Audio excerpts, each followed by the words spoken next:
अध्यक्ष महोदय, बांकरोटा अग्निकांड को लेकर के मेरा प्रश्न है। जो अग्निकांड वहाँ हुआ, उसको तस्वीरें, उसकी वीडियोस पूरे देश भर ने देखी। 20 लोगों की जान गई, जल के मर गए, 42 साधनों का नुकसान हुआ, वो पूरे देश ने वो मंजर देखा। और जो संभावित कारण जवाब में दिए गए हैं अध्यक्ष महोदय, जो संभावित कारण जवाब में दिए गए हैं उसमें लिखा है पेज नंबर 3 पैरा 4 सब पैरा 1 में लिखा है कि यू टर्न सावधानी पूर्वक नहीं लिया गया। उसी के साथ जो जवाब दिया गया है पेज नंबर 4 पैरा 4 सब पैरा 7 में, दोनों वाहन चालकों की लापरवाही से वाहन चलाने से एक्सीडेंट हुआ। माननीय, प्रश्न ही बता रहा हूं कि इसमें जो कट है, नेशनल हाईवे पूरे राजस्थान का जो सबसे व्यस्त, सबसे बिजी रहने वाला हाईवे है, उसके ऊपर आपने ब्लैक स्पॉट्स छोड़ दिए। इतनी बड़ी घटना चली गई, वहां कोई स्पीड ब्रेकर नहीं है, वहां यू टर्न के लिए कोई मार्केशन नहीं है। मेरा निवेदन है, सारे के सारी जिम्मेदारी, सारी की सारी लापरवाही सिर्फ ड्राइवर्स पे छोड़ दी गई, किसी संबंधित अधिकारी पर कोई कार्रवाई नहीं हुई। मैं यही मंत्री महोदय से पूछना चाहूंगा कि इस पर सारे अधिकारियों को क्लीन चिट किस वजह से दे दी गई। माननीय मंत्री जी। माननीय अध्यक्ष महोदय, मैं माननीय सदस्य को बताना चाहूंगी कि जो ये भांकरोटा का जो कांड हुआ था, उसमें प्रमुख कारण तो ड्राइवरों की लापरवाही रही थी, लेकिन फिर भी यदि हम अन्य कोई सेफ गार्ड्स लगाते तो निश्चित रूप से इस दुर्घटनाओं को हम टाला जा सकता था। इन दुर्घटना की जो संभावनाएं थी उनको हम टाल सकते थे। उसमें ट्रैफिक साइनेंस लगा होता, TBM रोड मार्किंग लगी होती, हाईवे स्ट्रीट लाइट लगी होती, तो शायद इन दुर्घटनाओं को रोका जा सकता था। अनाधिकृत कट जो थे, यदि हम इस रोड की बात करें तो इस पे ऊपर करीब 33 अनाधिकृत कट लगे हुए थे जो कई सालों से लगे हुए थे, और उसमें अभी जो हमने जो है उन कट को करीब 32 कट्स को बंद कर दिया गया। केवल एक कट जो रहा है उसको भी जो है दूदू से आगे जो है उसको बंद करवाया जाना शेष है, और राज्य सरकार जो है वो इसके बारे में गंभीरता से विचार कर रही है। इसके अलावा जो कार्रवाई की गई है दोषी अधिकारियों के ऊपर, जो एक NHAI के जो RO अधिकारी थी उनका भी ट्रांसफर कर दिया गया, और सरकार इसको लेकर बहुत गंभीर है, और सरकार ये चाहती है कि भविष्य में इस प्रकार की दुर्घटनाओं की पुनरावृत्ति ना हो। अगला एक प्रश्न और पूछ सकते हैं। पूरक एक पूछ लेता हूं, ट्रांसफर से पूर्ति हो जाएगी, वो सबक जब तक नहीं सिखाओगे और कोई नुकसान होगा। मेरा ये, कोई भी सरकार आए, इतनी बड़ी घटना हो गई, आगे से ऐसा ना हो, जब तक आप एक उदाहरण सेट नहीं करोगे कोई बात मान सुनने वाला नहीं है। मेरा दूसरा जो पूरक प्रश्न है, ये जो हाईली इन्फ्लेमेबल प्रोडक्ट्स को लेकर के साधन चलते हैं, इनकी स्टेट लेवल पे या नेशनल लेवल पे क्या गाइडलाइन है, और सरकार को इनके मॉनिटरिंग के लिए इनके पास क्या कोई डैशबोर्ड है? आज GPS टेक्नोलॉजी के साथ पूरे जो ट्रकों का सिस्टम है उसको आप उसकी स्पीड मॉनिटर कर सकते हो, उसकी लोकेशन मॉनिटर कर सकते हो। तो सरकार ने क्या कोई ऐसी रणनीति, कोई तैयारी या कोई ऐसा किया है, प्लेटफॉर्म आपके पास है जिससे आगे इस घटनाओं को रोका जा सके? माननीय मंत्री जी। माननीय अध्यक्ष महोदय, वैसे तो ये ज्वलनशील पदार्थ को जो परिवहन करते हैं ये ट्रांसपोर्टेशन वाले, उनके लिए ऐसी कोई समयावधि तो नहीं निर्धारित की गई है, लेकिन भविष्य में इस प्रकार के ट्रांसपोर्ट करने वाले जो परिवहन वाहन हैं उनको सुरक्षित बनाने के लिए, उनकी दुर्घटनाओं को रोकने के लिए, उनके प्रभाव को कम करने के लिए, चूंकि केंद्र सरकार द्वारा रूल्स बनाए जाते हैं तो मॉर्थ के द्वारा भी इसमें जो है जो नॉर्म्स हैं उनको रिव्यू किया जा रहा है। इसके अलावा हमारी सरकार ने, जैसे कि पिछले बार जो है केवल हम एक सप्ताह मनाते हैं, सड़क सुरक्षा सप्ताह एक सप्ताह बनाते हैं, एक पखवाड़ा बनाते हैं, लेकिन इस बार जो है 1 जनवरी से लेकर 31 जनवरी तक पूरे महीने को सड़क सुरक्षा सप्ताह बनाया गया, और सरकार जो है उसके लिए सड़क सुरक्षाओं को लेकर पूरी तरह से संकल्पित है।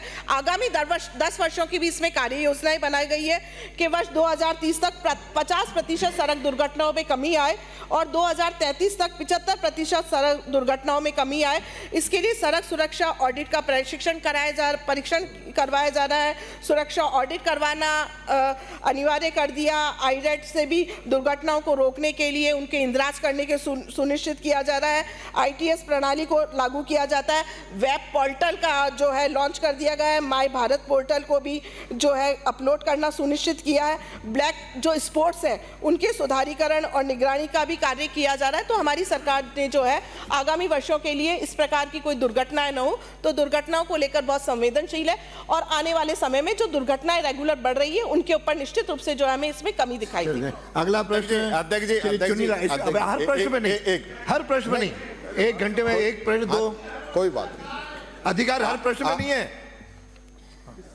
इंपॉर्टेंट कोई हो रह गया हो। इंपॉर्टेंट ही अध्यक्ष जी, 50 लोग मर गए दुर्घटना में अभी तो जल पहला ही हुआ, के, दूसरे एक में। भी दोषी नहीं माना, इससे इंपॉर्टेंट क्या होगा? एक व्यक्ति को दोषी नहीं माना गया। अगला प्रश्न पुकारा जाए। नहीं अध्यक्ष जी, इस पे जवाब दिलवाइए। जो कमेटी आपने बनाई, इस कमेटी ने क्या रिपोर्ट दी थी? अवैध कट कितने दिन में बंद करने के निर्देश दिए थे, कितने दिन बाद वो बंद किए? सर यदि पूरे राजस्थान में अवैध कटों की बात की जाए, इसी की प्रॉपर, तो इसकी तो जैसे ही हमारे पास जांच रिपोर्ट आई थी 33 कट थे इसी रोड के ऊपर, उसमें से हमने जो 32 बंद कर दिए हैं, केवल एक कट बाकी रहा है। और इसमें जो डीपीएस के पास में कट था उसमें भी वैकल्पिक मार्ग निकाल दिया गया है नरसिंहपुरा फ्लाईओवर से। हो गया। जो रिपोर्ट दी थी कितने दिन में कट बंद करने की कही थी और कितने दिनों बाद वो कट बंद हुए, इतना ही पूछ रहा हूं बस। सर हमने उसकी जांच कमेटी तुरंत बना दी गई थी और उन्होंने अपनी रिपोर्ट 1 महीने के अंदर दी थी और तुरंत ही इसके ऊपर कार्रवाई करके जो 33 कट थे 2 महीने तक कट बंद नहीं हुए और एक कट तो आज तक भी बंद नहीं हुआ है। ये तो मॉनिटरिंग है सरकार की। श्री चुन्नीलाल, प्रश्न संख्या 95। माननीय मंत्री जी। जवाब मेरे पास आ गया है मंत्री जी। जवाब आ गया, आपसे जवाब आ गया कह रहे पूछना हैं चाहता माननीय हूं। मंत्री जी, कह रहे हैं जवाब आ गया है। माननीय मंत्री जी से ये जानना चाहूंगा कि मेरे विधानसभा क्षेत्र में करीब 12 साल से समिति और बलकासा में पीएससी स्वीकृत हुई थी, लेकिन आज तक अभी तक 12 साल के बाद वहाँ बिल्डिंग नहीं बनी, ना पैसा आया है। तो मैं मंत्री जी से निवेदन करना चाहता हूँ कि इतना लंबा पीरियड कैसे हो गया, भवन क्यों नहीं बना? माननीय मंत्री जी। माननीय अध्यक्ष महोदय, आपका भी तो टाइम आया था। तो जो अरे मैंने बैठे आप, परिशिष्ट उत्तर सुन लीजिए। पर माननीय सदस्य को एनएचएम के जितने भी रूल्स हैं उसके बारे में मैंने अवगत करा दिया है। आपके जो नॉर्मल जो है, आपके सब सेंटर जो है नॉर्मल एरिया के अंदर 5000 की आबादी पे बनते हैं और हिली डिस्ट्रिक्ट, हिली एरियाज और डेजर्ट और ट्राइबल के अंदर वो 3000 पे होते हैं।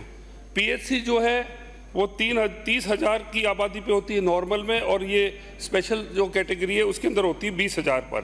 सीएचसी 1 लाख पर दोनों मैंने में। तो आपसे भवन की बात की है कि भवन माननीय क्यों नहीं बना? सदस्य, आपने जो माननीय प्रश्न पूछा है- सदस्य उत्तर सुनने के बाद दूसरा एक पूरक प्रश्न पूछिए। आपने जो प्रश्न पूछा है, आपने 2 भाग में आपको पूछे देंगे हैं। अनुमति।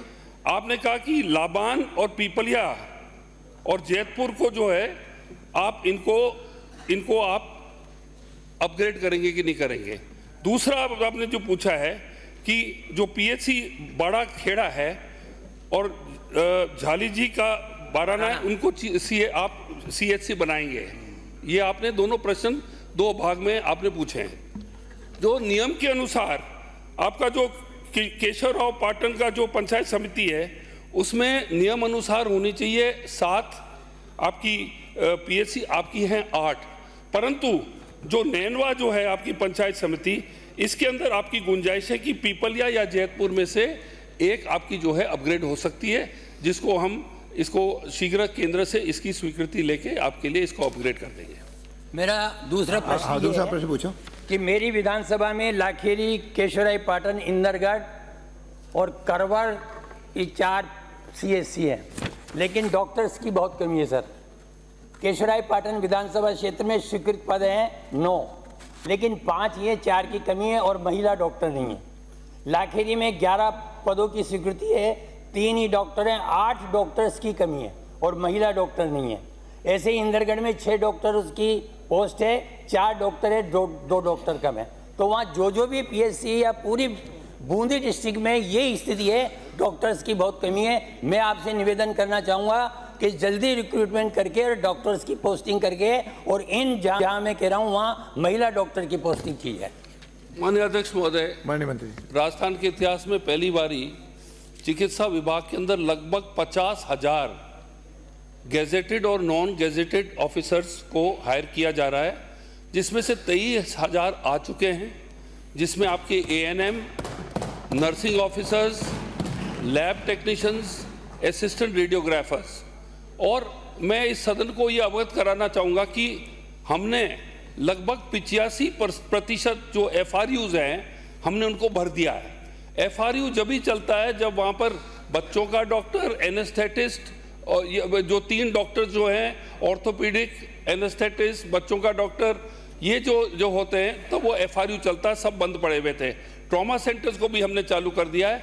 मैं अध्यक्ष महोदय आपके मार्फत पूरे सदन को बताना चाहूँगा कि मई जून तक जब हमारी भर्तियाँ हो जाएंगी, आप लोगों के नॉन गेजेटेड और गेजेटेड पद है लगभग 75% आपके सबके भर दिए जाएंगे। धन्यवाद। अगला प्रश्न है श्री विनोद कुमार। प्रश्न संख्या 96 मेरे अध्यक्ष महोदय जवाब आ गया है। मैं पूर्व प्रश्न करना चाहूँगा। माननीय उच्च न्यायालय जोधपुर के मापदंड अनुसार ADG कोर्ट के लिए 750 केसों का मापदंड है और राजस्थान सरकार जो कह रही है कि 1000 और 1200 का आंकड़ा होना चाहिए। इस संबंध में मैं मंत्री महोदय से कहना चाहूँगा कि इसमें राजस्थान सरकार और माननीय उच्च न्यायालय का जो डिफरेंस है इसमें स्पष्ट करे कि क्या मापदंड है। माननीय मंत्री महोदय। माननीय सदस्य का ये फरमाना सही है। माननीय राजस्थान उच्च न्यायालय द्वारा भी मापदंड निर्धारित है और राजस्थान सरकार द्वारा भी मापदंड निर्धारित है। इन मापदंडों में करीब 1000 से 1200 प्रकरण सिविल के और इतने ही क्रिमिनल के प्रकरण होते हैं, तो विचार खोलने पे की जा सकती है वित्तीय संसाधनों की। ये मापदंड पुराने समय से निर्धारित किए हुए हैं और आवश्यकता महसूस भी की जा रही है कि मापदंडों में सुधार किया जाए और थोड़ा ठीक किया जाए, लेकिन इसमें भी विचार हो रहा है।